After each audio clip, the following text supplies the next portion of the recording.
Alors vous allez pas me croire. Donc pour ceux qui n'ont pas suivi très rapidement, je demandais dans une précédente vidéo, est-ce que ces robots-là sont tirés de design de Gundam, est-ce que c'est un bootleg de Gundam, ou est-ce que c'est des robots entre guillemets originaux, juste très inspirés au niveau de la philosophie du design quoi. En gros, est-ce qu'il existe une version officielle de ce robot-là, ou plutôt le gris même, c'est plutôt celui-là qu'on avait utilisé comme exemple. Et vous allez pas me croire parce que le soir même, l'après-midi même, je vais dans un magasin, je vais au rayon Gundam, au rayon maquette, et sur quoi je tombe? Sur ça. Et là je me dis, attends une seconde, cette grosse antenne là, je l'ai déjà vue quelque part, je la connais. Le soir même, hein, le jour où j'ai fait la vidéo.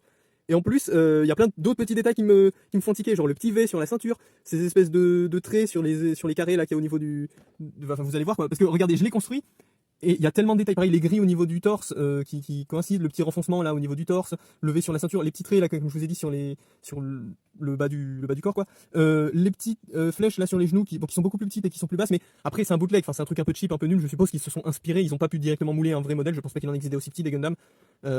Donc en gros, ce que j'essaye de vous expliquer, c'est que le soir même où j'ai fait ma vidéo, j'ai trouvé le vrai, ou en tout cas ce qui me semble être une grosse inspiration de ce bootleg. Donc déjà, premièrement, j'ai confirmation que c'est bel et bien un bootleg parce qu'il y a trop de trucs qui coïncident, vraiment les petits traits là sur les carrés qu'il y a au niveau du bas du corps, vraiment c'est le détail qui tue je trouve. Donc tout coïncide.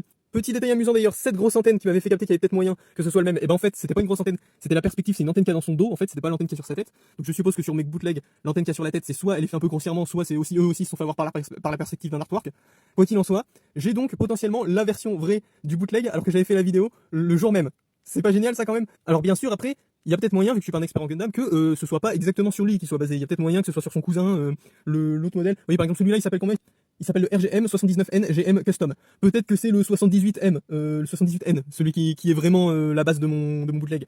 J'en sais rien, j'y connais rien. Si vous savez qu'il y a un modèle qui correspond encore mieux, n'hésitez pas à me le dire. Mais en tout cas, j'ai la confirmation que ces trucs-là, et oui, j'ai retrouvé le verre entre temps, sont bel et bien des bootlegs. Et ça, c'est dingue. Je pensais pas avoir la réponse aussi clairement et aussi rapidement. Même ce bouclier, vous voyez, là au niveau de la forme, on est assez proche de ce qu'il y a là. Donc je suppose que c'est inspiré directement de ce bouclier-là, mais probablement d'un autre bouclier Gundam. Donc vraiment, c'est dingue. J'en reviens toujours pas d'avoir trouvé la réponse directement aussi vite comme ça. Franchement, super hasard. En plus, c'était pile dans ma gamme de prix parce que forcément, si ça avait été un Gundam high quality qui coûte 500 euros, j'aurais pas acheté. Hein. Il coûtait 19 euros. Je me suis dit, le hasard est trop beau. En plus, il faut que je vous montre vu que maintenant j'ai la réponse. Donc, je l'ai acheté. Vraiment, bonne gamme de prix. Dans le seul magasin où je suis allé ce jour-là, je suis tombé dessus direct. Et je crois que c'était un des seuls qui était dans ma gamme de prix en plus. Donc vraiment, le hasard a fait les choses, mais super bien. Je suis vraiment content. Donc maintenant, si vous vouliez savoir, la réponse, oui, c'est bien un bootleg parce qu'il y a trop de points communs. C'est obligé qu'il se soit au moins inspiré directement de l'artwork. Et probablement bootleg de ce gars-là ou d'un de ses cousins ou d'un de ses modèles variantes ou j'en sais rien. N'hésitez pas, les gros spécialistes de Gundam, si vous avez peut-être une idée carrément plus précise de sur quoi il est basé, parce que je sais qu'il y a 2-3 détails qui matchent pas trop, notamment au niveau des jambes, qui ont tout un tas d'articulations, de trucs qu'on voit pas sur ce modèle-là.